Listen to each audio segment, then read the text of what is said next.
Então, boa noite, pessoal. Sejam todos muito bem-vindos à nossa live Indomável número 1, que é mais uma oportunidade que nós trazemos para aproximar os nossos seguidores, né, do mercado e discutir de forma participativa, né, Igor, os assuntos que estão aí mais importantes e bombando para que ninguém fique de fora de nada. Igor, obrigado pela sua presença, pela presença de todos, pela audiência de vocês. Vou aproveitar, então, para dizer que toda quinta-feira, nesse período, nós vamos fazer essa live Indomável aí, com o nome do mercado, para a gente discutir as coisas que tem a ver com marketing, gestão, esporte, e o direito tem a ver com isso. Vou fazer uma rápida apresentação sua, Igor, para os nossos ouvintes, telespectadores, né, internautas aí que estão assistindo. O nosso entrevistado de hoje tem um vasto currículo, é um grande estudioso, né, advogado, gestor do futebol pela CBF Academy, onde foi meu colega de turma. Igor Maffei Bellini é presidente da Comissão de Direito Desportivo da OAB Butantã, mestre em Gestão Integrada de Saúde e Meio Ambiente do Trabalho, Master of Laws em Direito Americano, pela Washington University of St. Louis, e mestrando em Direito Desportivo pela PUC de São Paulo. É especialista em Direito do Trabalho, Direito Ambiental e Educação do Ensino Superior pela PUC de São Paulo. É também certificado como gestor de esportes pela Fundação Getúlio Vargas e pela FIFA. Também é advogado de mais de 50 jogadoras de futebol feminino, sendo 27 delas, isso, né, Igor, que integram a seleção brasileira. Ele representa também os interesses de atletas que jogam em países nos Estados Unidos, Espanha, Portugal, Itália, Nova Zelândia e Coreia. Ele também atua na Federação Wrestling de São Paulo. Igor, meu caro, muito bem-vindo. É uma honra ter você aqui na nossa primeira live Indomável. Gostaria que você se apresentasse, então, e me dissesse de cara, assim, o que te levou a entrar nesse mundo do direito e do esporte. Boa noite. Boa noite para quem é de boa noite e bom dia para quem é de bom dia. Eu comecei primeiro como atleta. Joguei basquete durante 5 anos no Palmeiras. Parei no juvenil porque, na verdade, me pararam. Os meus joelhos não suportavam mais uma lesão de joelho a cada 6 meses. Chegou uma hora que vamos parar com isso e vamos estudar. Joguei basquete ainda na faculdade. Me formei em Direito e a gente começou nessa área de Direito esportivo advogando muito para amigos meus, os árbitros depois, técnicos de basquete. A gente começou a fazer muita reclamação, pedindo reconhecimento de vínculo empregatício de técnico de basquete com as atléticas das universidades. Entendi. Chegou um ponto aqui em São Paulo que se eu quisesse prestar mais algum vestibular, eu não ia passar, porque eu já tinha processado todas. Você reparou que tem bastante coisa na PUC, e esse é um dos motivos. A PUC eu nunca processei. Então não tem porque os caras ficarem lá. Entendi. Amigos me apresentaram uma árbitra de basquete, advoguei para ela em algumas causas, civis e criminais, porque o pessoal esquece que árbitro também é gente, e agridem os árbitros verbalmente e fisicamente. Certo. Aí, adiantando um pouquinho, aí, uns 5 anos, eu fui num evento na Federação Paulista de Futebol, conheci a Monique, que hoje é a nossa sócia aqui no escritório, ex-jogadora de futebol profissional, jogou no Corinthians, foi campeã, acho que era Corinthians Audax, foi campeã por lá, se aposentou do profissional na Portuguesa e veio se integrar aos quadros do escritório. E hoje joga futsal no Corinthians também. Então, eu sempre tive muito ligado ao esporte. E chegou um momento que eu consegui ligar as 2 coisas que eu gostava. 3, na verdade. Gestão, direito e esporte. Interessante. Que posição que você jogava de basquete? Só para a gente encerrar essa apresentação. Você sabe que eu joguei basquete, eu jogava de ala. E você era o que era pivô? Eu era o 5 tradicional, clássico lá embaixo. Só pegar a bola, girar e bater na tabelinha. Mas acabaram com a minha posição. Os Splash Brothers lá na NBA acabou, todo mundo só quer chutar de 3. Aí dificultou a sua vida, né? Aí dificultou a minha vidinha.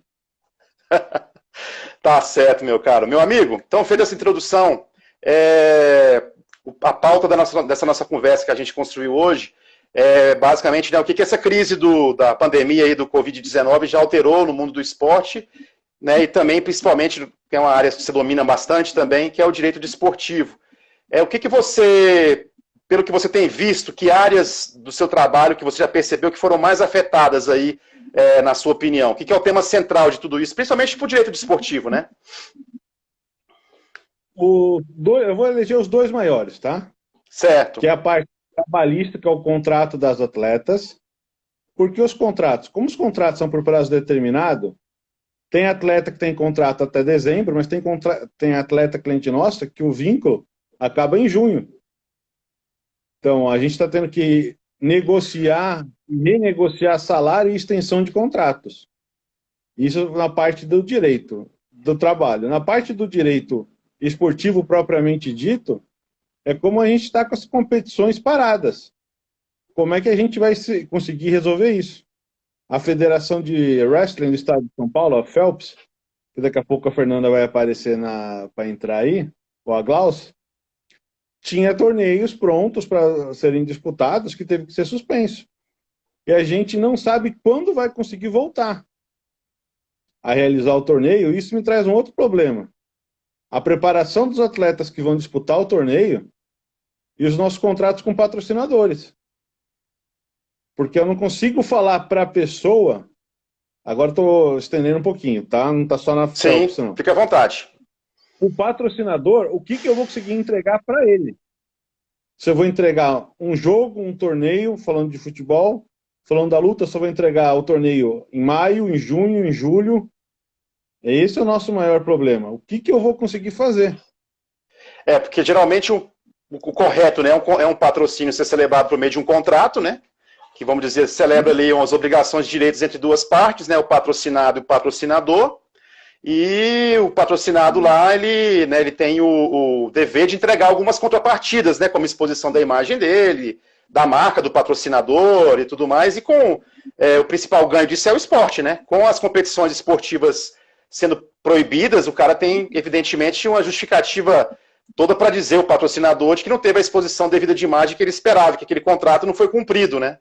E aí isso entra numa situação que nós já até conversamos isso fora daqui, gostaria que você colocasse também, que é um princípio que alguns alegam, é algo a ver com força maior, né, de que algo aconteceu que estava fora do previsto, vamos dizer assim. Como é que é o termo jurídico disso, Igor? E a sua opinião sobre isso?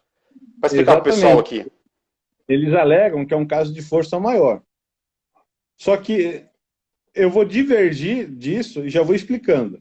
Força maior é alguma coisa que vai acontecer que vai impedir uma das partes de realizar aquilo.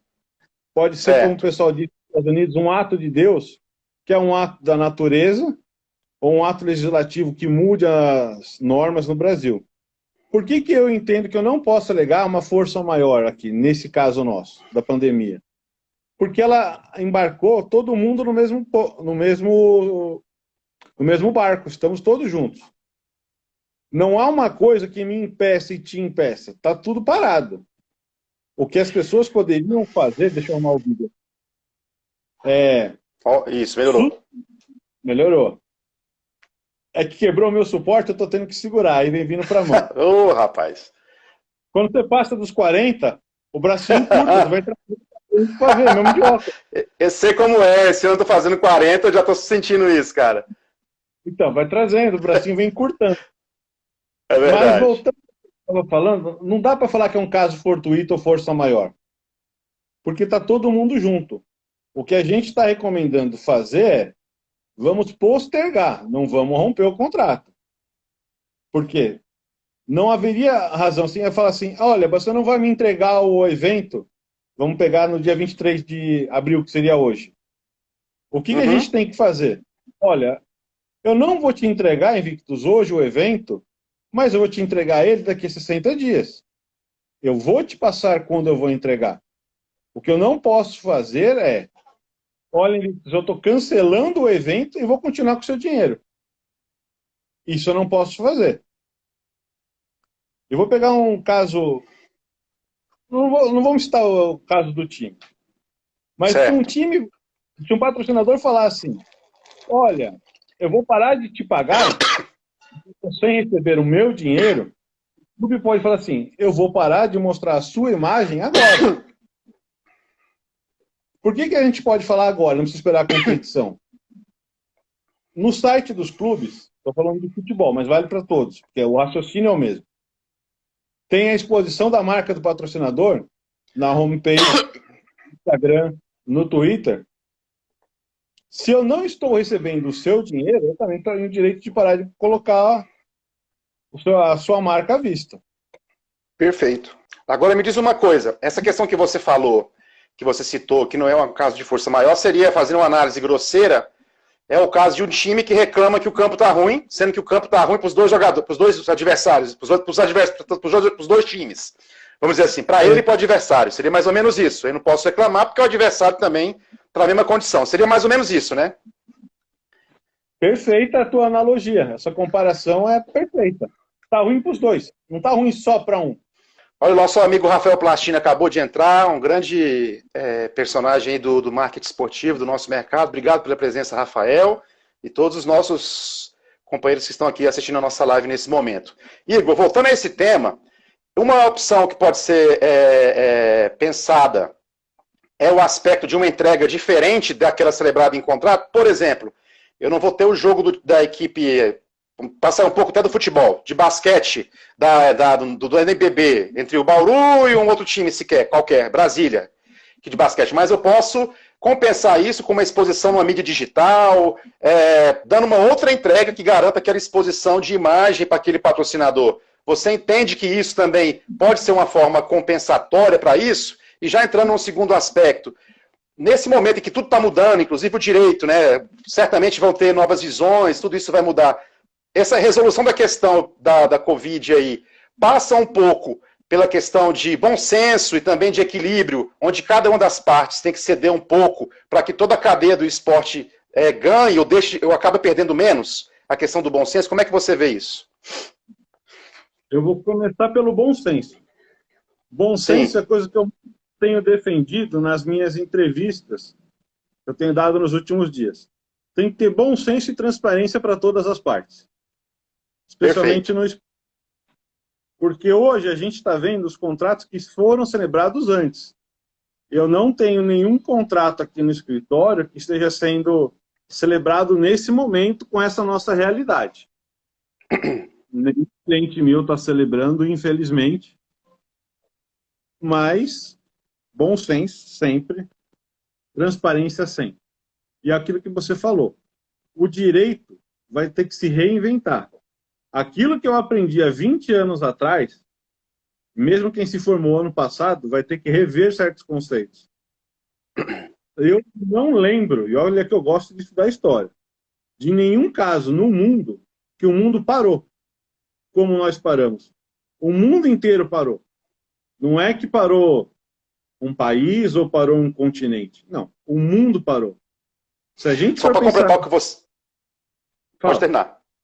Não, só para completar o que você falou, para não perder, nem nas duas guerras mundiais, na Primeira Guerra Mundial, 1914, na Segunda Guerra Mundial, entre 39 e 45, nós tivemos a Copa do Mundo e, salvo engano, alguma edição de Olimpíada não realizada. Mas o esporte como um todo no planeta não parou, como agora, né? Que foram todas as modalidades, praticamente, todos os campeonatos. Nós tivemos uma situação de Olimpíada e de Copa do Mundo que realmente parou um torneio específico que já era grande, eu acho que o mundo era outro, né? Mas nem naquela época todo o esporte parou no planeta todo.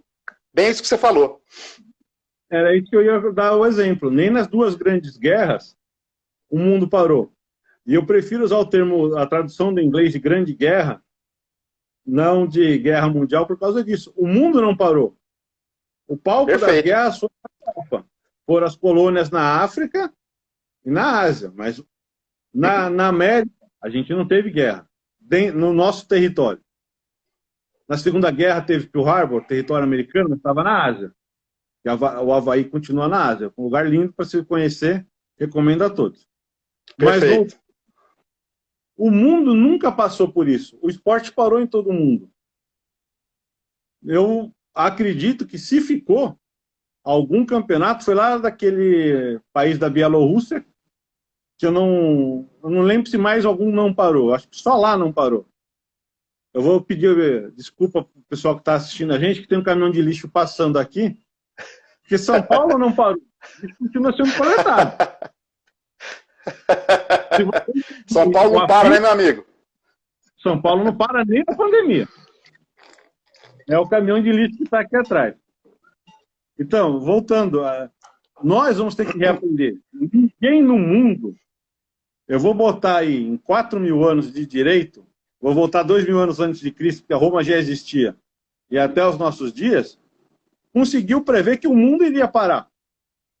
A gente podia prever que uma cidade ia parar, que 2 países iam parar, mas o mundo, de forma geral, ninguém previu. Essa recomposição do direito já devia estar vindo desde o século passado, e não veio. Porque hoje a gente tem, rapidinho um exemplo, só vou desviar do esporte para só dar o exemplo. Perfeito. Perfeito. A gente tem empresas nos Estados Unidos que o call center é na Índia vendendo produto no Brasil. Olha a complicação que fica. Hoje a gente não tem empresas nacionais, nem multinacionais, são transnacionais. Transcontinentais, em verdade.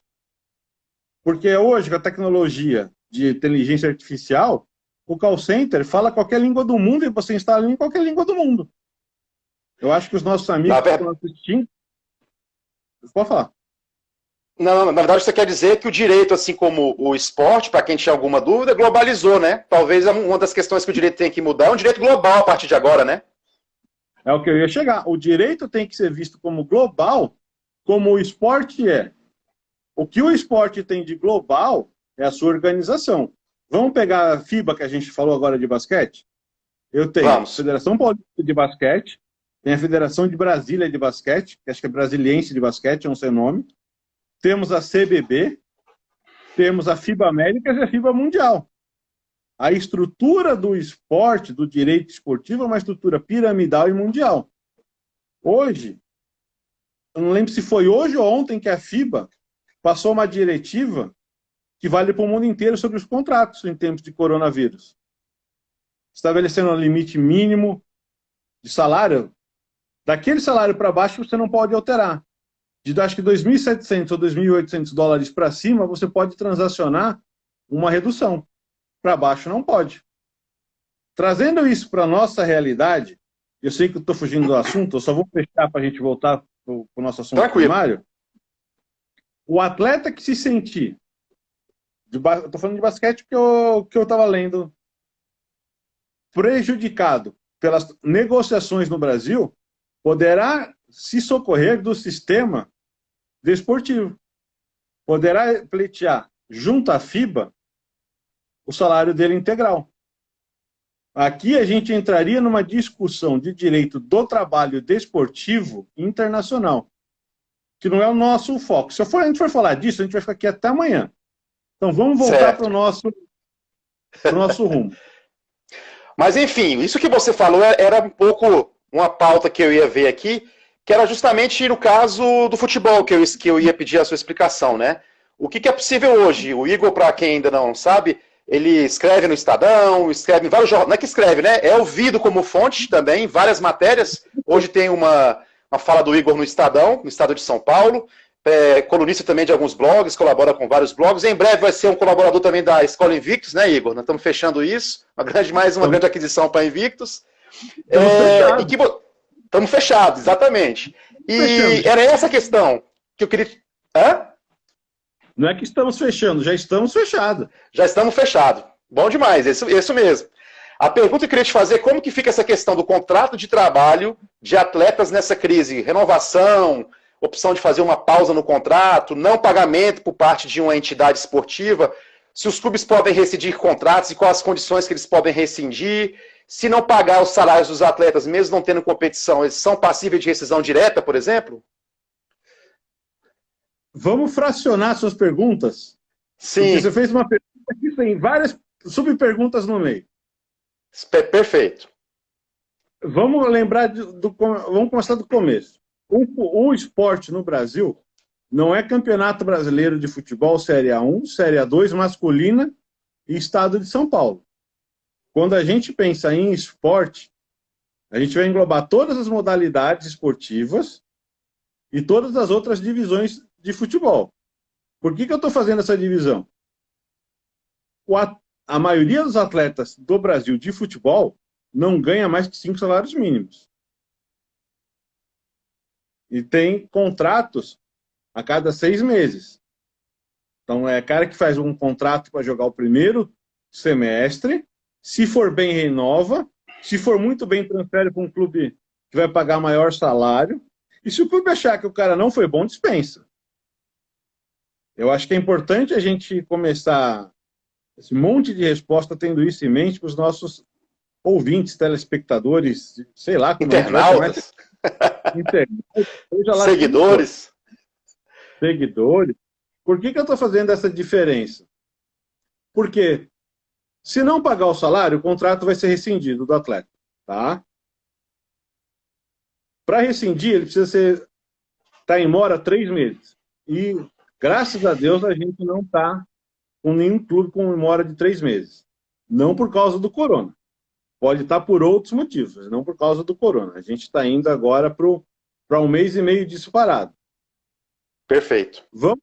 Vamos pensar o seguinte. Para um clube pequeno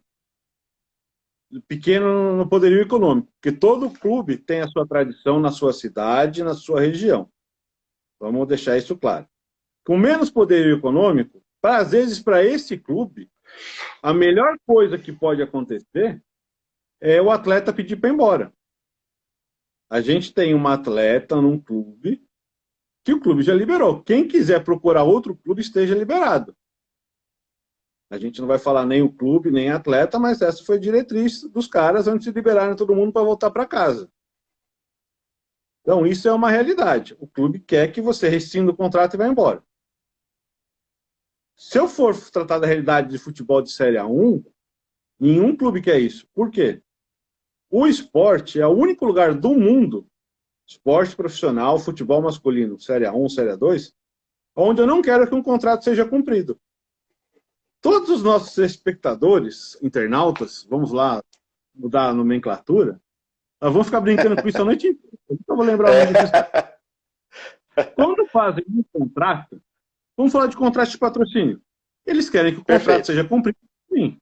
Ou o contrato de compra de um carro, eu quero pagar o carro e quero que você me entregue o carro. No futebol, não. Porque existe a multa compensatória se um contrato é rompido no meio. Até 2.000 vezes o valor do salário do atleta para transações no Brasil, e internacional não há limitação. Então, quem teme perder um atleta são os grandes clubes com grandes multas.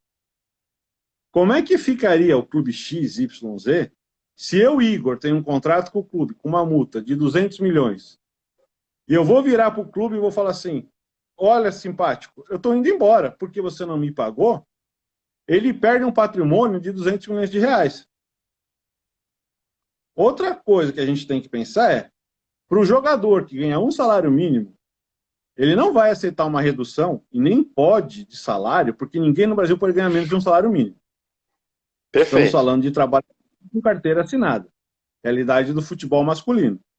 No futebol feminino, onde ainda há atletas amadores, porque as competições permitem jogar atletas profissionais e amadores, tem clube que paga ajuda de custo de R$500, mas aí não é salário. Eu estou fazendo essa diferença porque o Brasil é muito grande e são diversas realidades. Perfeito. Voltando para o futebol. Mas um jogador que recebe 2 salários mínimos, se forem cortado o salário dele, vai fazer uma diferença para ele. Mas o clube pode querer cortar, mesmo o jogador querendo ou não, porque para esse clube é interessante que esse jogador peça rescisão e vá embora, faça uma sorte amigável. Não sei quais são os nossos amigos que estão assistindo, mas quem é agente de jogador tem que pensar nisso. Às vezes o clube está forçando uma situação para que o atleta vá embora. Então você quer dizer que tem que ter cuidado, que pode ter clube que pode estar utilizando esse contexto, esse cenário, para tentar ganhar benefícios de alguma forma, é isso que você está tentando dizer de certa forma também? Espera aí, deixa eu fazer uma gambiarra aqui. Calma, vamos nós. Viu? Agora deu. Eu quebrei o meu suporte, mas arrumei outro. Perfeito. Às vezes o clube está usando a desculpa da pandemia para se livrar de um jogador com contrato ao qual ele não quer mais. Por isso é que eu sempre que os agentes quem renegocia os contratos de regra são os agentes, tem que saber qual é o clube que está negociando e qual é a realidade daquele clube. Vou dar um exemplo para os nossos amigos. CBF liberou R$ 120 mil para clubes femininos da primeira divisão e 50 mil para a segunda, correto? Correto. Não sei se todos sabem, foi liberado esse valor para eles. Então, via de regra, eles têm de 2 a 3 meses de salário garantido. Então, não há motivo para falar assim, vou te pagar menos. Olha, Igor, mas a gente está sabendo de clubes que estão usando dinheiro para outras coisas. Sim, infelizmente é verdade. A mesma matéria que vocês leram, eu também li e conheço, infelizmente, esses casos. Mas a gente não pode pegar uma exceção, a gente tem que pegar a regra. A regra é que dá para cobrir 2 ou 3 meses. E a atleta não precisa aceitar uma redução do salário dela. Você tinha me perguntado mais alguma coisa na sua pergunta? Era com relação à diminuição do contrato de trabalho. Até vi que havia uma discussão, né, de realizar a celebração de contratos inferiores a 3 meses, principalmente na questão que nós comentamos bem, da questão da prorrogação do calendário, né, dessa defasagem que vai ocorrer quando as competições esportivas forem retomadas.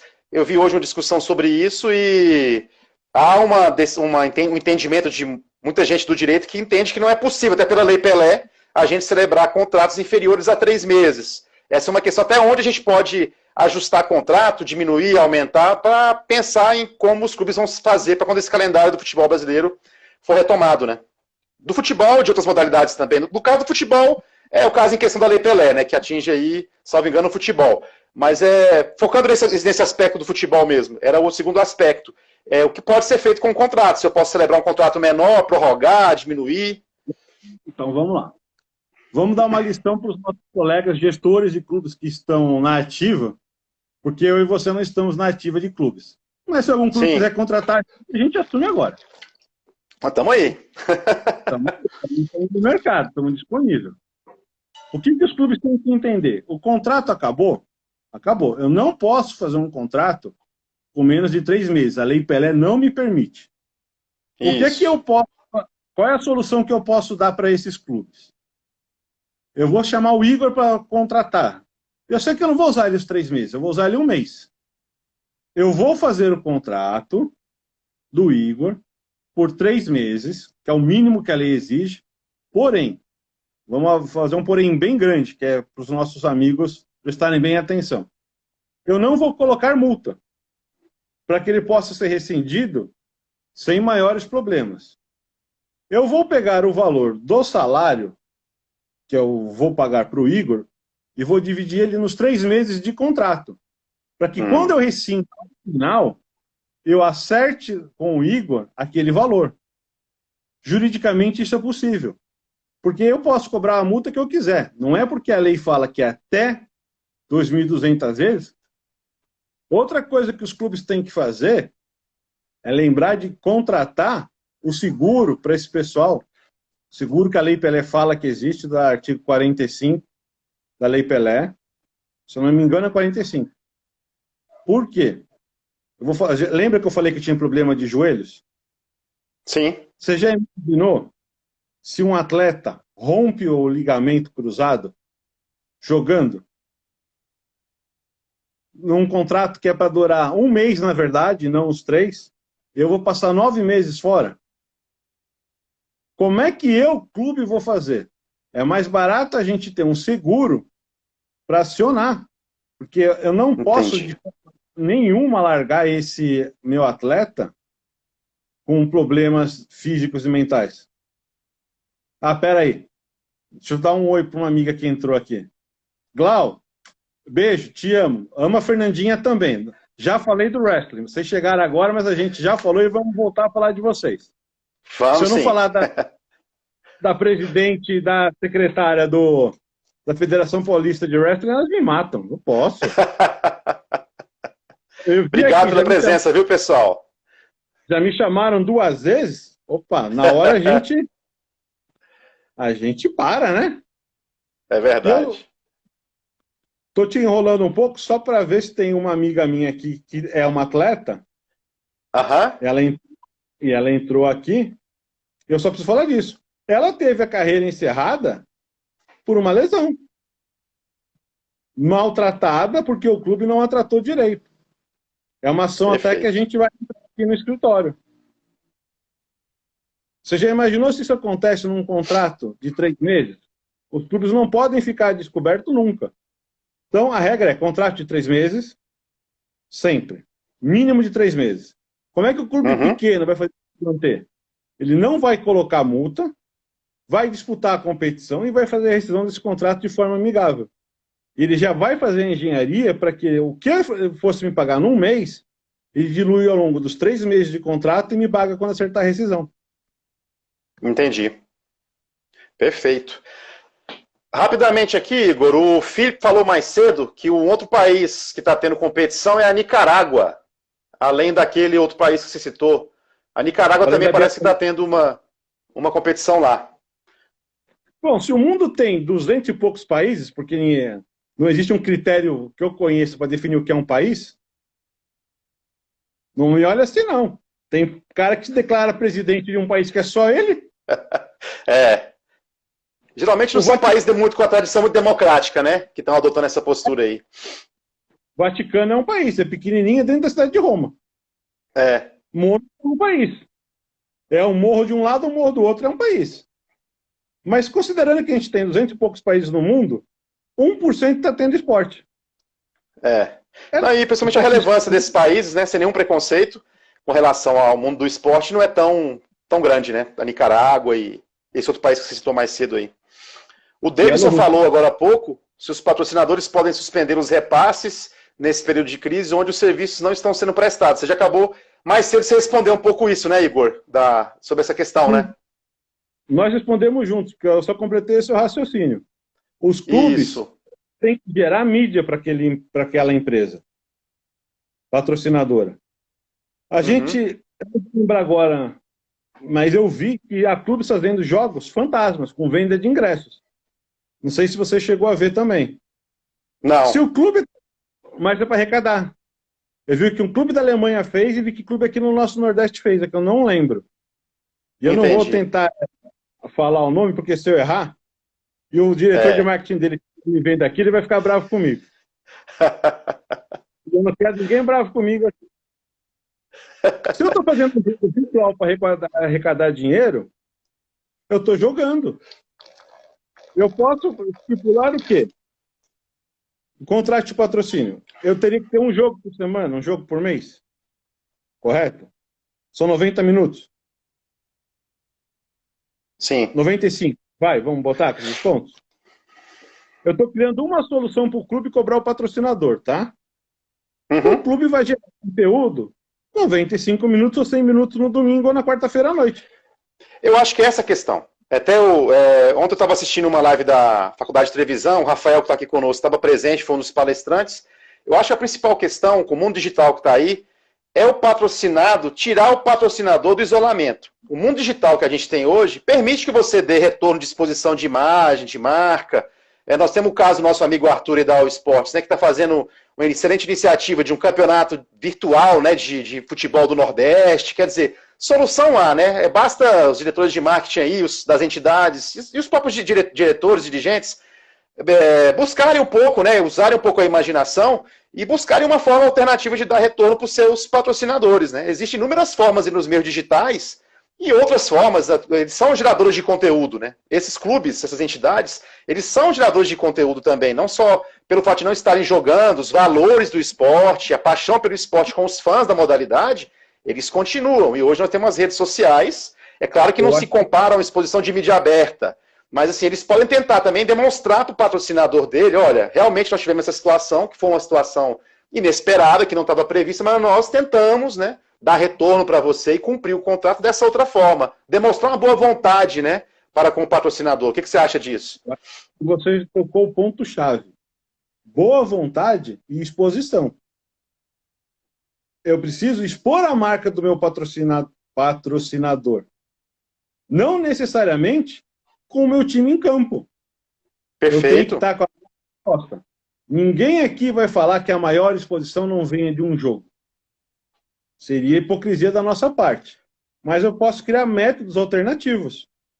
de Os jogadores exposição estão daquela. parados, Igor. Eu posso botar o jogador para fazer live, fazer um tipo de interação sem desrespeitar a lei do isolamento, né? Reforçar as histórias do clube, o passado do clube, né? Promover uma série de iniciativas a gente fala do clube, mas de qualquer entidade esportiva, de uma federação, né? Daquela história, daquele patrocinado. Ele pode fazer isso de N formas, ele é produtor de conteúdo. Estamos nós aqui hoje com várias pessoas nos assistindo, produzindo conteúdo com o celular na mão. Eu aqui de Brasília, você de São Paulo, quer dizer, passa um pouco pela boa vontade, também pela disposição, como você falou, né? De produzir algo diferente. E não esperar que a crise que está aí aconteceu e eu simplesmente falo, eu tive uma crise, eu não posso fazer nada, né? E também da parte do patrocinador também, na minha visão, eu fui durante muito tempo de uma entidade que era patrocinador do esporte brasileiro, também demonstrar boa vontade para ativar a sua marca e propor soluções nesse momento para ganhar também. Lógico que ajudar a contornar as dificuldades dessa pandemia, mas também buscar a exposição da sua imagem. Acho que os dois lados têm que conversar e buscar um consenso quanto a isso. Eu acho que é possível minimizar, dessa forma, vários tipos de problemas que nós estamos tendo com essa pandemia. Você tocou num ponto, que foi até o tema da minha coluna, que eu mandei para o Arthur, que eu não sei quando ele vai publicar, até preciso cobrá-lo, que é a continuidade dos contratos de direito de imagem. Porque o direito de imagem é um contrato civil. É isso que ninguém lembra. Os clubes não têm o direito de reduzir o valor de imagem. Todas as medidas provisórias que estão sendo feitas, as quais eu entendo que são inconstitucionais, porque eu não posso reduzir salário, mas também nós não vamos ficar discutindo isso aqui, não afetam o direito de imagem do atleta. Aqui é um contrato civil apartado do contrato de trabalho. Perfeito. Então, clube, tem que te pagar. Você, atleta, tem que cumprir o seu contrato. É uma discussão que a gente teve com algumas clientes nossas aqui, de gerar conteúdo, elas têm que estar com o uniforme do clube ou não. Porque se elas estão gerando conteúdo no Instagram pessoal delas, marcando os clubes, colocando as hashtags dos clubes, para que eles colocam nas mídias sociais deles, o que está acontecendo? Eu, atleta, estou cumprindo o meu contrato. Você, clube, está cumprindo o seu. E se eu cumpro o meu, você cumpre o seu, o patrocinador está tendo dele cumprido também. Porque você, clube, através da minha apresentação, está cumprindo a sua obrigação, que é de gerar conteúdo. Mas isso é uma coisa que as pessoas precisam parar, sentar, explicar e serem claras. A cadeia do patrocínio está sendo cumprida. A Invictus está pagando para o Igor, patrocinado. E o Igor está pagando os atletas dele para gerarem conteúdos. Em nenhum momento eu, clube, deixei de te gerar o conteúdo que você precisa. Tá, deixei de te entregar o principal, que é jogo na TV aberta. Estamos falando de futebol, tá? Tá. Mas outros esportes não dependem de TV aberta. Outros esportes, às vezes, vivem de exposição em mídias sociais. Falar do meu querido wrestling. Você já acompanhou algum campeonato brasileiro de wrestling na TV aberta? Não. Mas acompanho no Facebook, no Instagram e no YouTube. Por isso que eu falo, a gente tem que pensar fora da casinha. A casinha que a gente sempre pensa no esporte no Brasil é o futebol. Só que o futebol é só mais uma modalidade. Voltando para o wrestling. Se eu tenho uma academia e eu estou gerando conteúdo, meu patrocinador não pode querer interromper o meu contrato. Eu nunca tive patrocínio de TV aberta. Isso eu acho que é uma coisa que os nossos espectadores vão gostar de parar para refletir. Perfeito. Agora, uma coisa também é muito clara, assim, né? Você citou o caso da Federação de Wrestling. E vai ao encontro do que eu estava dizendo do produtor de conteúdo. Quer dizer, se você não tem lá... E já desemboca um pouco numa outra questão, que talvez tenha a ver mais com o marketing esportivo, com a gestão também. Que é para que as pessoas, as entidades, acordem também para esse momento e mostrem que eles são... E percebam que eles são produtores de conteúdo. Que compete a eles também tentar sair dessa casinha da ideia da TV aberta, às vezes até da reclamação, de que não passa na Globo, não passa no canal X, no canal Y, no canal Z, que só o futebol que tem representatividade. Mas hoje nos meios digitais nós temos inúmeras possibilidades de exposição da sua marca, da sua modalidade, como você bem citou da federação do qual você participa, e que você consegue atingir um público ali, e com muito trabalho, evidentemente, inteligência e um trabalho competente, você consegue se entregar valor para o seu patrocinador, né? Sim, e uma coisa que a gente tem que falar de patrocinador, que não é o nosso foco, mas vamos só dar uma pitadinha para deixar o pessoal querendo que a gente venha repetir isso, o futuro, no meu ver, são os clubes gerando o próprio conteúdo. Perfeito. No futuro, a TV aberta vai perder importância. É o clube do Igor gerando o conteúdo dele no streaming dele, no meu aplicativo. Aonde eu vou cobrar dos meus fãs, seguidores, no mundo inteiro, uma taxa simples, na qual ele vai poder, via celular, acompanhar futebol, basquete, handebol, todas as categorias. A gente já vê algumas coisas dessas dos clubes europeus. TV Juventus, TV Bayern. Bayern não tenho certeza, mas Juventus eu sei que tem uma TV do Juventus. Eles geram os conteúdos deles. Eu acho que esse é o futuro. Salvo engano, na NBA, você vai poder, em breve, eu não sei se já está colocado isso lá ou não, confesso que eu não sei, você vai poder comprar especificamente o último quarto do jogo. Eu quero assistir o último quarto do jogo do NBA da equipe X contra a equipe Y. Você vai poder ir lá, entrar e comprar especificamente esse pedacinho do jogo. Então, as possibilidades que os meios digitais permitem, de receita também para essas entidades, são inúmeras, né, Igor? Inúmeras. Rapidamente, a gente falou muito do futebol, falou bastante do futebol masculino. E como é que está o esporte feminino, notadamente o futebol feminino, né? Você que tem uma grande penetração nesse mundo, tipo o futebol masculino, outras modalidades tem sido difícil. Como é que está o futebol feminino essa crise que você tem acompanhado para uma modalidade que está ainda em crescimento no mundo, e principalmente no Brasil, né? Agora com a questão da nova regra de licença da CBF, da exigência, né, de clubes disputar a Série A e Série B terem uma equipe de futebol feminino, que vem aí também de regras da FIFA e da Conmebol. Bom, vamos lá. As meninas estão com grande medo que os grandes clubes, e grande clube para o futebol feminino não é necessariamente time de camisa do masculino, tá? Porque é clube tradicional do feminino. Que elas diminuam as receitas para o ano que vem, por falta de patrocínio esse ano. Existe um clube chamado Foz, que é de Foz do Iguaçu, Paraná. A técnica abriu uma vaquinha na internet, vou até aproveitar a nossa live para fazer a propaganda disso. Ela está pedindo R$200 mil para pagar salário e despesa. Essa é a realidade do futebol feminino. A realidade dos grandes clubes de camisa, Palmeiras, Corinthians, São Paulo, Santos, Flamengo, que tem uma parceria com a Marinha, é outra. Para eles, o dinheiro chega, e se não tiver o feminino, o masculino não joga. Então, um outro medo das meninas que deixe de ser obrigatório por pressão dos clubes. A FIFPRO, que é a Federação Internacional dos Sindicatos dos Atletas, eu não tenho certeza se a sigla é essa, mas a ideia é essa, tá?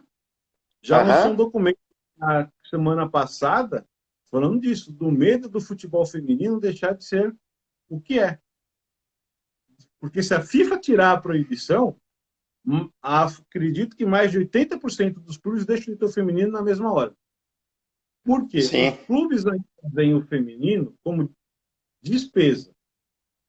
O problema é que as mulheres passaram, acho que de 43 ou 53 até 80 e qualquer coisa, proibidas de jogar futebol no Brasil. Tinha uma lei que proibia. O futebol até feminino quanto? no Brasil... 1980 e quanto? Até a década de 80 era proibido mulher jogar futebol no Brasil? Era. Ficou quase 40 anos. O futebol feminino... Inacreditável isso, né? Inacreditável. É inacreditável mesmo. Mas, infelizmente, tinha essa proibição legal. Então, se eu parar o futebol feminino hoje, o que vai acontecer? Eu vou retroceder tudo. As meninas hoje que jogam, eu posso falar porque eu vou no jogo de futebol feminino toda semana, né? Porque agora não temos. Já tem meninas na torcida perguntando para elas aonde elas podem começar a praticar. E antes era difícil, extremamente difícil ter. Mas, só para fechar essa tua resposta, a realidade do futebol feminino, hoje, é incerta. A FIFA tem que manter a realidade para que os clubes mantenham. E as meninas que têm contrato não sabem se vão continuar. Lembra que eu te contei a história do clube que liberou as meninas para voltarem para casa e procurar time? Sabe por que Sim, ele liberou para casa? Mantê-las lá é despesa de alojamento e alimentação. Porque no feminino, isso integra o salário. Eu contrato a menina para jogar, pagando um valor X, mais alimentação, mais alojamento. Essa é a grande realidade. entendi. Os grandes Só para ainda. esclarecer, o futebol feminino, principalmente no Brasil, acho que cortou quando eu estava falando, você me disse, né? Existe uma regra posta pela FIFA, que desdobrou na regra da Conmebol, da CBF, para que, salvo engano, este ano, clube da Série A e da Série B, na regra de licença, para que eles possam disputar, né, os campeonatos respectivos, eles são obrigados a ter uma equipe de futebol feminino, né? É isso que nós estamos falando, né, Igor? Esses clubes utilizarem isso como argumento para encerrar o patrocínio e o apoio, a criação, né, a manutenção de uma equipe de futebol feminino. A CBF deu um passo nesse sentido, como você bem mencionou agora há pouco, ao disponibilizar recursos para os clubes também para o futebol feminino, não foi isso? Foi. É o modo que a FBF conseguiu para evitar que os clubes façam essa pressão. Façam ou não. Entendi. Continuem com essa pressão. A pressão sempre existiu. Por isso que a CBF foi e entregou o dinheiro. Para que não exista esse argumento dos clubes. De clube vir falar Perfeito. assim, eu não tenho dinheiro, eu vou encerrar o feminino. Não, então está aqui o feminino, tá aqui o dinheiro do feminino. Aí o que Isso. aconteceu? Teve clube que pegou dinheiro para pagar outras despesas. Terrível. Tem que ser fiscalizado, né, cara? A CBF teve um lucro de 190 milhões de reais, salvo engano, no ano passado, e ela destinou acho que 10% desse lucro, que deve dar 19 milhões de reais, para pagar aí essas despesas que o Igor mencionou, e também, salvo engano, os árbitros, né, Igor, também vão receber uma ajuda de custo da CBF, que é muito importante, principalmente o apoio psicológico para os árbitros, né? Muitos no Brasil têm uma atividade paralela e estão passando dificuldades. A MP também, do auxílio emergencial do governo federal, graças a Deus, também abarcou os atletas e os árbitros de futebol, que vão receber esse auxílio de R$ 600 do governo federal, também eles foram alvo disso. No Senado colocou esse público também na última hora lá na MP, que virou lei. Foi mais uma ajuda que o esporte teve até o momento, né? Sim. Finalmente pensaram no esporte, porque as MPs criadas anteriormente não eram feitas pensando no esporte. Por que eu falo isso? O esporte, o contrato é por prazo determinado. Como é que eu vou reduzir o salário do Igor por 3 meses e dar mais 3 meses de salário para ele? Eu vou prorrogar artificialmente um contrato que é por prazo determinado. Prazo determinado é prazo determinado. A gravidez não impede que termine. Eu dou a estabilidade pelo período que falta, mas é por prazo determinado. Perfeito. O Rafael Plastina está dizendo que a publicação foi no governo Vargas, proibiu em 1941 e essa proibição foi até em 79 das mulheres jogarem futebol. Obrigado, Rafael. Obrigado Igor, pela ajuda. Oi. Obrigadão. Um caso aqui que saiu hoje na matéria do Estadão, que eu já mencionei, que eu queria que você falasse um pouco do direito de resistência ao trabalho, no caso de atletas que tem lá, se julga no perigo de se expor, correr risco de morte, no caso dessa crise do Covid, do Corona, né? Se ele for forçado a ter que voltar a disputar alguma modalidade esportiva, explica pra gente um pouco sobre isso, que, pelo que você me disse, vale também para outro, não só para o esporte, para qualquer trabalhador, né? Essa regra. Eu ia começar dizendo isso. Isso vale para todos os trabalhadores do Brasil, sejam profissionais autônomos ou contratados via CLT. Qual que é a base disso? Vamos pensar no geral para chegar no atleta. Ninguém é obrigado a trabalhar com risco maior do que aquele que foi contratado. Se o meu contrato de trabalho me traz um risco A ou B, aquele risco eu não posso falar que eu não vou aceitar, porque eu fui contratado sabendo dele. Exemplo, um policial não pode se recusar a cumprir um mandato de busca e apreensão numa comunidade, num prédio, seja onde for, porque ele foi contratado para isso. Perfeito. Ele recebe. Contudo, eu, que não recebo, melhor, vou dar o exemplo do motorista de ônibus, que é o que está no jornal. O motorista de ônibus, antes de sair, ele tem que fazer uma checagem no veículo. Se ele constatar que aquele veículo não está em condições de andar, exemplo, o pneu está mais murcho, está desequilibrado, Careca. careca, que é o termo que está lá. Ele tem o dever de se recusar a sair com aquele veículo. Igor, isso é uma greve? Não, isso não é uma greve. Isso é o direito de resistência dele, que é um direito que vem da Constituição, não está expresso direito de resistência. Está um direito a garantir a vida, a integridade física e o meio ambiente saudável. Porque o Perfeito. meio ambiente, quando a gente pensa em meio ambiente, a maioria pensa em ambiente natural.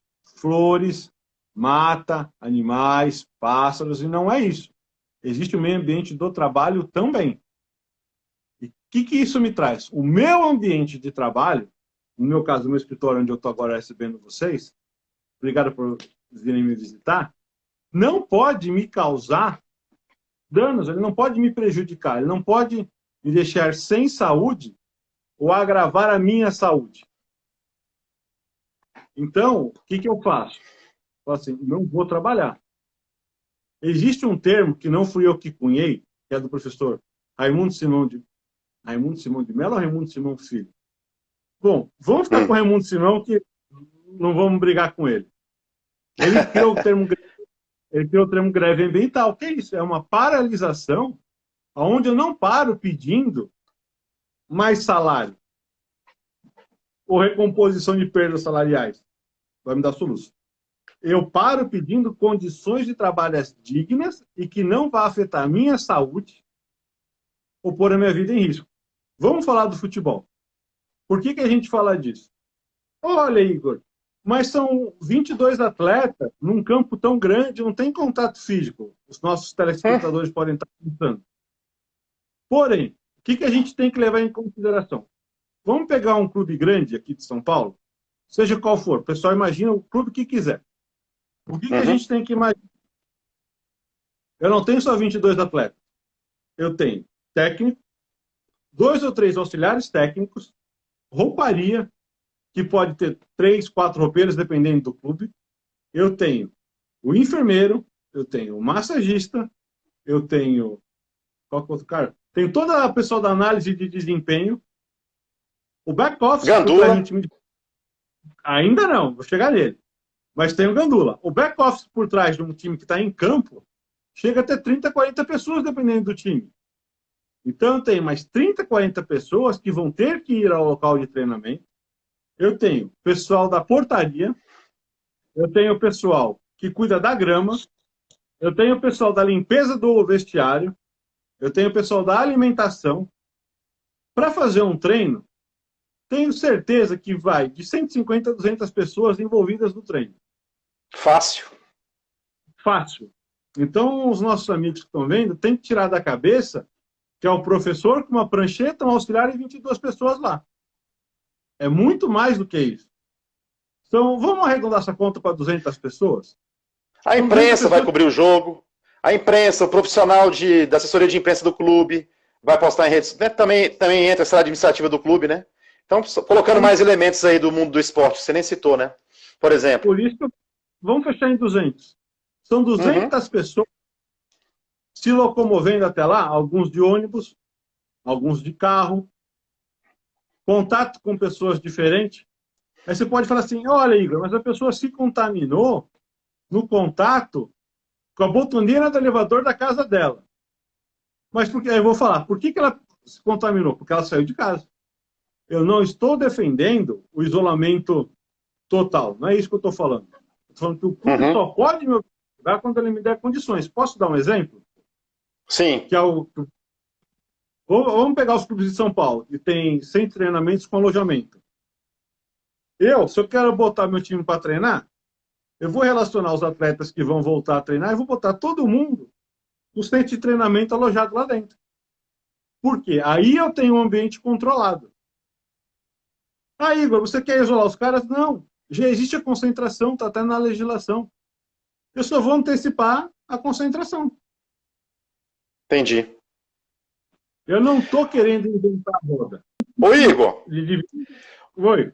O Felipe, não sei se ele voltou, ele tinha feito uma pergunta na live anterior, se perguntando assim, se era uma oportunidade essa crise para que a gente possa discutir de uma vez por todas uma remodelação no modelo do futebol brasileiro e uma discussão mais profunda de adequar o nosso calendário ao calendário do futebol europeu.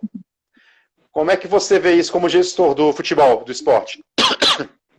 Eu acho que, na verdade, é o europeu que vai se adequar ao calendário brasileiro. É mesmo? Tá? Por que eu acho que eles vão se adequar?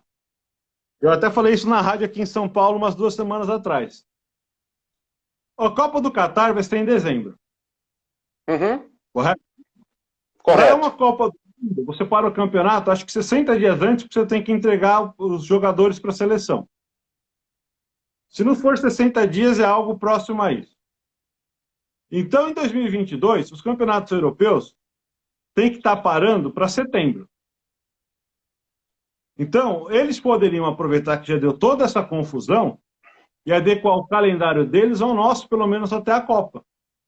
Faz de janeiro a dezembro.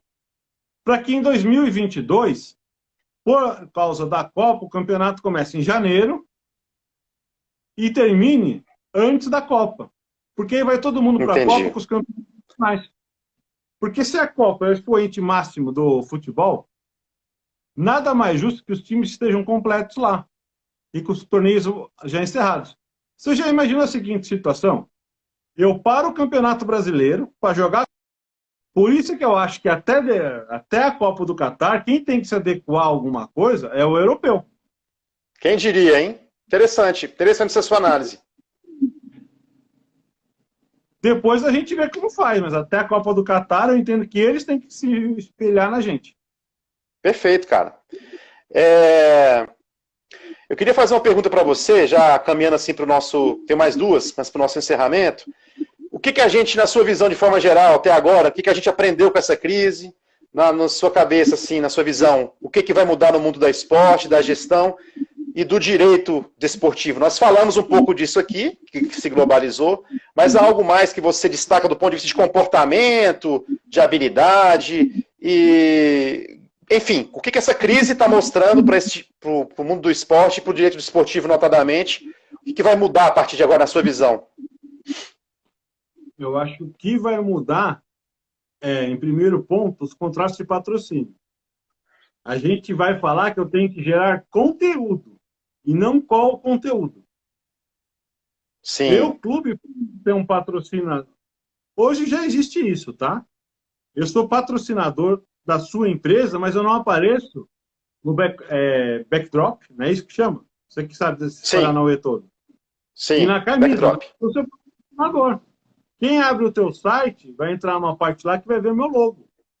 Isso eu acho que é uma coisa que a gente vai explorar mais. O patrocínio, não ostensivo, mas o patrocínio em si, a instituição. Porque são o que a gente chama de propriedades esportivas, né? Peito da camisa, costas, o fundo de palco que é o backdrop, marca no backdrop de entrevistas, na calopa do microfone, são as propriedades esportivas, né? Placa de campo. É realmente uma mudança quando você passa para a ideia de gerar conteúdo para o seu patrocinador, é uma entrega diferente, mais subjetiva, na minha visão, desculpe, mas que vai exigir dos advogados aí, e do direito do trabalho, do direito esportivo, bastante criatividade para deixar essa forma bem amarrada para que não permita duplo entendimento, né? Quando você fala de conteúdo, é um pouco genérico. Os contratos realmente são bem amarrados e onde vai aparecer a exposição da marca, em tantas placas, na posição do peito, na camisa, na manga, nas costas, no calção. Então é um conceito diferente esse que você está dizendo, mas de repente até entrega mais valor para o patrocinador do que simplesmente a gente pensar numa questão meramente objetiva, de aparecer a marca aqui. Tá, mas quem viu isso? Se eu tivesse numa rede social e a marca aparecendo, não teria mais resultado para mim? Eu acho que é isso que as pessoas têm que pensar também, né? Num retorno melhor de exposição. Vamos só dar um exemplo antes de passar para a próxima pergunta? Vamos. Eu vou dar um exemplo muito fora do contexto, mas se a empresa de carro quiser me patrocinar, eu aceito. A Bentley não vai patrocinar um time de futebol. Quem compra um Bentley pode gostar de futebol, mas não vai comprar um Bentley porque viu a camisa, o nome do Bentley no time que ela torce. A Bentley pode patrocinar um campeonato de polo. Nem sei se patrocina alguma coisa. É isso que eu estou falando. Os patrocinadores vão ter que estudar melhor aonde vão colocar o dinheiro. E os contratos Sim. que você falou vão ser amarrados. O meu patrocínio são 100 milhões? São 100 milhões. Sem cláusula de bonificação. Porque se eu tenho cláusulas de bonificação para chegar a 100 milhões, meu patrocínio não é 100 milhões. Eu estou falando 100 porque é um número redondo, tá? Se eu vou fazer um patrocínio de 60 que pode chegar a 100, o jornalista tem a obrigação de falar assim, patrocínio é de 60. Eu, clube... Eu tenho Podendo chegar a 100. Sim. E eu, clube, tenho que trabalhar fazendo o quê? Meu orçamento é de 60. Eu não posso contar com 100. Porque eu posso não concretizar aqueles objetivos que eu tracei. Isso é igual o clube que coloca, a gente sabe bem disso, nossos colegas gestores de futebol que estão aqui, que coloca no orçamento que vai ser campeão estadual, vai ser campeão brasileiro, mundial, da Libertadores e que vai ganhar aquela bonificação de título, coloca antecipadamente no planejamento dele, né? E conta isso como receita, né? Sim. Como uma manobra contábil para poder contrair empréstimo no mercado financeiro, sem passar pela aprovação do conselho, porque estaria dentro do orçamento. Perfeito, é isso aí. Isso é uma coisa que os nossos alunos, nossos não, seus, né? Eu só vou ter a coluna. Mas vou dar uma aula ou outra, não são seus. Vão ter que entender como gerir um clube adequadamente. Isso que a gente está falando, infelizmente, é a realidade de muitos clubes. Dar esse jeitinho contábil é uma realidade, infelizmente. Eu acho que isso é a maior mudança que teve. Com certeza. Ó, Felipe, o Igor acabou de responder a sua pergunta da outra live, na live anterior, em que perguntava da questão do calendário do futebol brasileiro, e ele teve uma visão aqui diferente da sua, né, Igor? Ele acha que, na verdade, o futebol europeu vai acabar, por força da situação de Copa do Mundo e tudo mais, tendo que se adequar ao calendário do futebol brasileiro. Né, Igor? O Felipe foi o nosso seguidor que terminou. Você quer repetir rapidamente o raciocínio para ele aí, Igor? Só para a gente poder aproveitar a oportunidade? O raciocínio, Felipe, é o seguinte. Até a Copa de 2020, fala, Denilson, tudo bom, querido? Olha o nosso amigo Denilson aí, obrigado. Olha aí. A Copa do Mundo do Catar é em dezembro. Os campeonatos estaduais em 2020, estaduais não, nacionais em 2020, vão ter que parar para setembro ou outubro, que é para dar tempo das seleções se prepararem para os calendários. Então, vamos aproveitar essa pandemia para adequar o calendário europeu ao nosso, pelo menos até a Copa. Faz de janeiro a dezembro, para que em 2022, na Copa do Catar, os campeonatos se encerrem antes da preparação para a Copa. Para que, na volta, o ano se encerre com os campeonatos, já com os campeões. Perfeito. É assim que eu vejo. Igor, estamos caminhando para o fim, tem mais duas perguntas rapidamente. Primeiro, no aspecto do direito desportivo. Quem quer trabalhar com isso, ser um profissional do ramo do direito desportivo, qual o caminho dele hoje, assim, para quem está na universidade, é um estudante, quer ser um advogado focado no direito desportivo, por exemplo, ou trabalhar com o direito desportivo? Eu acho que o direito desportivo não engloba somente a advocacia, né? Nós temos o Tribunal de Justiça Desportiva. Como é que é esse caminho hoje, que você pode dar uma palhinha para a gente nesse sentido? Eu vou começar dando um conselho, antes de dar o caminho. Sim, pode ser. Só entrem nessa do direito desportivo se gostarem de esporte. E quando eu falo esporte, é no mais amplo sentido. Nós vamos falar do tênis de mesa, ao futebol, ao automobilismo. Por quê? O direito desportivo, ele é apaixonante, mas te toma muito tempo. Num final de semana normal meu, eu assisto 3 jogos por dia. 3 jogos pelo final de semana. Sábado eu assisto um de manhã, à tarde e à noite não, que eu tenho umas obrigações para cumprir. E de domingo eu assisto 2. E às vezes eu não assisto o jogo do meu time de coração. Porque eu estou assistindo as minhas clientes jogando. Então, e o direito esportivo não engloba só o futebol, né? Engloba todas as modalidades esportivas, né? Por isso que eu já falei, tem que gostar de tudo. Tem que gostar de basquete, tem que gostar de soccer, que é o futebol no termo inglês que me surgiu, stock car, seja o que for. Esse é o primeiro ponto. Segundo ponto, tem que conhecer profundamente 2 ramos de direito, que é o direito administrativo e o direito trabalhista. Direito administrativo por quê? Os tribunais de justiça desportiva, que é onde é o direito desportivo puro, funcionam pensando muito em tribunais administrativos. Tá? Eu entendo que a justiça desportiva não é um ramo nem privado, nem estatal. Ele é um ramo autônomo e próprio. É um ramo do direito chamado direito desportivo. Mas aqui a gente é outra discussão que a gente vai ficar até amanhã e não vamos chegar até o final. É. Mas é isso. E a pessoa, se for enveredar para o lado desportivo do doping, tem que começar a conhecer um pouco de corpo humano, de fisiologia, para saber quanto tempo uma substância dura no corpo, quanto não dura. Teve um caso nosso aqui do escritório, mais uma vez, não vou falar o clube nem a jogadora, me liga numa segunda noite, ou terça noite, seja como for, foi um dia à noite. Terça. Ela tinha jogo na quarta. Doutor Igor, eu nem gosto que me chamem de doutor. Falei, o que foi? Um problema. Eu não estava escalada para jogar amanhã e vou jogar. Tá, tudo bem, isso não é um problema. Não, é que eu fumei maconha. Nossa! 6 horas da noite. O que o Igor faz? Espera aí, fulano. Ligo para um médico amigo meu. Fulano, e aí? Esquece. Se cair, se for para o doping, vai pegar. A gente tem que falar com a atleta. Fulana, não vai pro jogo. Mas o que eu falo pro técnico? Cara, conta a verdade. Fala que tu não vai pro jogo, porque é melhor você perder um jogo. Perder a carreira. Perder a carreira. Então, quem quer entrar no direito esportivo tem que gostar de esporte, todos os esportes. Fernandinha, beijo. Vou falar do wrestling antes que você me pegue no pé. É a presidente da Federação Paulista de Wrestling, cara. Ela está aqui acompanhando a gente. Uma honra pra gente aqui. Obrigado pela presença, Fernanda. E tem que gostar de direito isso.